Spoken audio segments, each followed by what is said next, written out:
I understand that you could make a mistake, you can, whatever, people are people, you can get nervous under pressure if you're being evaluated and stuff like that. But I also personally feel like as somebody in the industry, right, like your clinicians should be passing these at 100%. And if not, you need to work with them to pass them at 100%.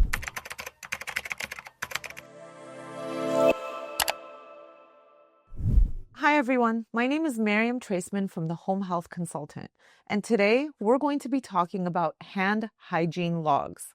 But first, if you like our content, please like, share, and subscribe. So what are hand hygiene logs? Hand hygiene logs are logs about hand hygiene. So I'm hoping if you're watching this video and are even like remotely interested in this topic, that you have some idea of what hand hygiene is. But let's recap very quickly. In the healthcare industry, hand hygiene is actually like one of the top critical things. It's if you go to any like clinical school, like nursing school, therapist, physical therapist, whatever it is, hand hygiene is going to be like the day one lesson.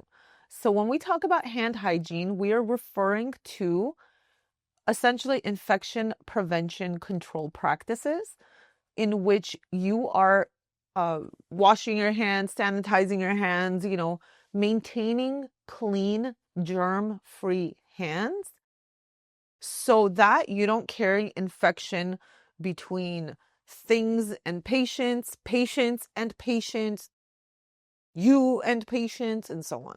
The history of hand hygiene, I feel like I've said this in other videos, but I'll kind of like recap it real quick. Sometime in the late 1800s in some European country like Sweden or Germany or something like that, there was a doctor, and pretty much they were doing like labor and delivery. And at that time, the mortality rate for people who were like women who were having babies was really high. It was like, okay, every detail I'm going to say to you is wrong, but just stay with the spirit of the story. Okay. It's something like, I don't know, 70-80% mortality rate, or maybe it was 40% mortality. I don't know, but it was a high mortality rate. Pretty much like women would like give birth and then like die immediately from childbirth. It was a whole thing. And what this person in this clinic noticed was that the people who were like delivering the baby, so like literally like removing the baby from, taking the baby out, right before that were like cleaning up the one that just died from the childbirth. So they would like go like move that cadaver and like close them up and like put them together, whatever they did at that time to dead people. And then they would come deliver your baby. So they would take whatever it is that dead corpse had and bring it right onto your brand new baby and you, and some of you would die. So at some point they were like, oh, let's see what happens if we like wash our hands in between. And so they started washing their hands between touching the dead people and delivering the babies. And the mortality rate, like it dropped from like, I don't know, the made up number, I'm saying like 80 something percent or whatever, to like 2%. It went from like everyone to no one.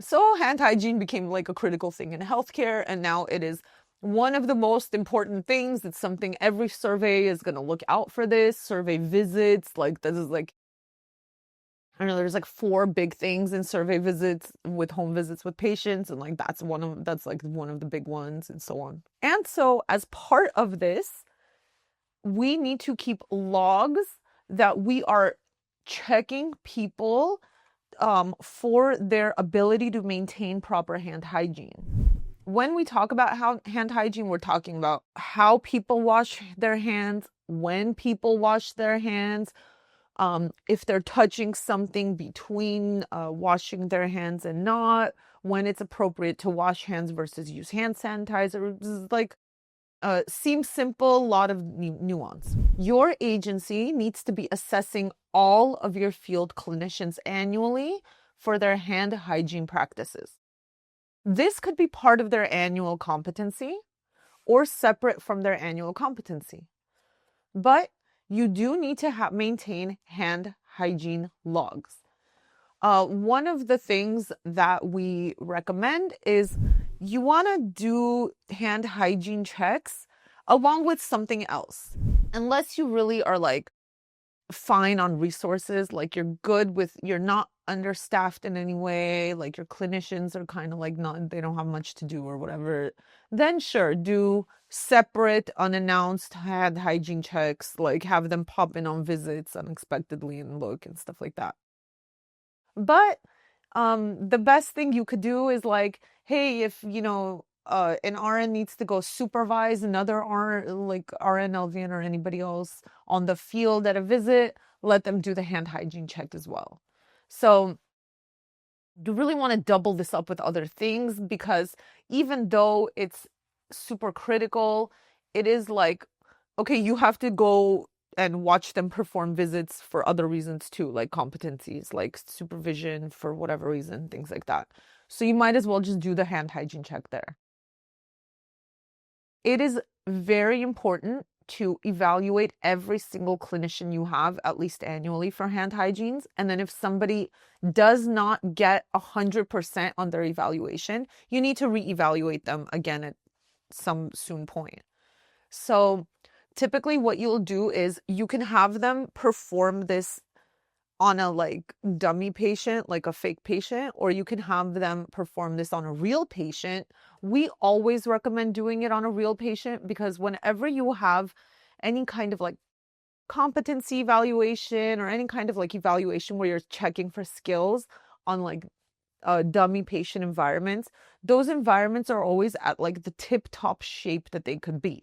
But we all know in home health and hospice, when you go in the field, it's not going to be like a perfect hygienic environment and all this stuff, right? So people need to know how to maneuver in suboptimal conditions. And that's why we really like when supervising clinicians do these verifications and evaluations on site with a real patient, rather than in some artificial environment that's perfect in every way, because usually that just doesn't happen. Oftentimes you walk into a home, things might be all over the place. The sink might not have like a place to put something on, it might just be like, this like sink with like no counter space. There all sorts of things could happen. So you really want to evaluate them in a real setting versus like a fake setting that you've created that's perfect in every way.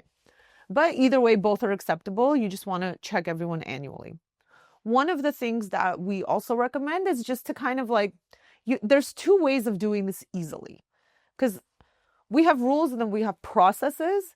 And so the rule is to do it annually for everybody.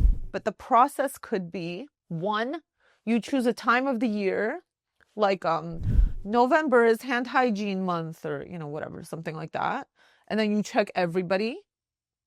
This way you don't have to keep track of like, has it been a year since I've checked, and whatever, things like that. Or every quarter you check everyone who's new and some sample of people who are not new. And so every quarter you can like spread this out. So depending on how big your agency is, you might opt for this way or that way. Like for smaller agencies, it might be easy to just pick a day out of the year, go check your 10 clinicians and call it a day. For larger agencies, you might need to split it up into different time points, or to, throw it together with supervisory visits, or, whatever it is. To have a proper hand hygiene evaluation, you need to be checking all of the elements of hand hygiene. We will have a separate video and article about the elements of hand hygiene, but essentially it's how you're washing your hands, when you're washing your hands, what you're touching in between, when you use gloves, how you put on gloves, when you use hand sanitizer, things like that. So this is a very big part of infection control, and you need to be checking for it at least annually. You need to have some kind of designated form that you fill out when you do hand hygiene checks, because on a basic competency evaluation, it might say like hand hygiene, something. but not really break it down into like it's like detailed elements. So when you're doing your hand hygiene evaluation, please make sure that your form has all of the necessary elements and time points. And the real marker should be 100%.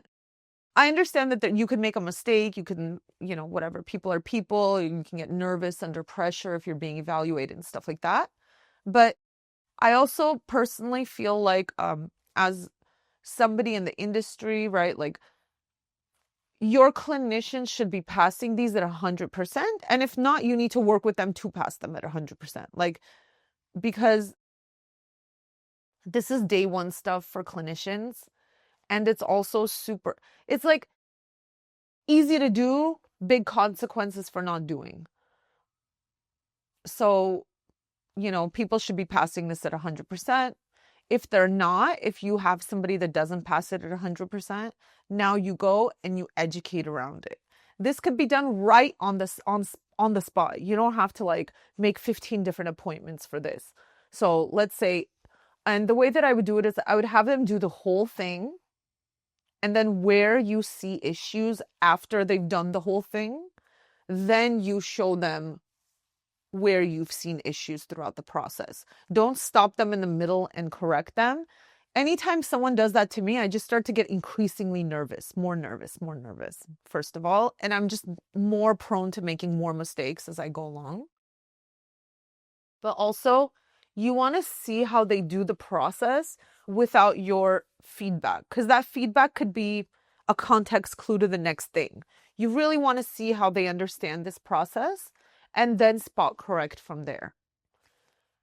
You can go through rounds of this until they've gotten it at 100%. But if you do have somebody that you are like, they do a round, you show them, now they do it perfectly. If it's my agency, I will go and do a little surprise check with them shortly, within a month after, just to make sure it's like retained, or a week or two, depending on how critical the error could have been, use your best judgment. But like, I would do one more check ASAP just to make sure it landed.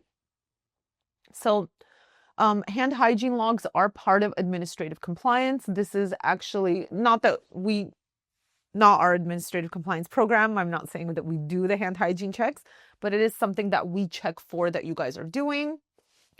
And it needs to be part of your infection control program and also part of the data that is reviewed in your QAPI meeting. So please make sure you are doing these hand hygiene evaluations.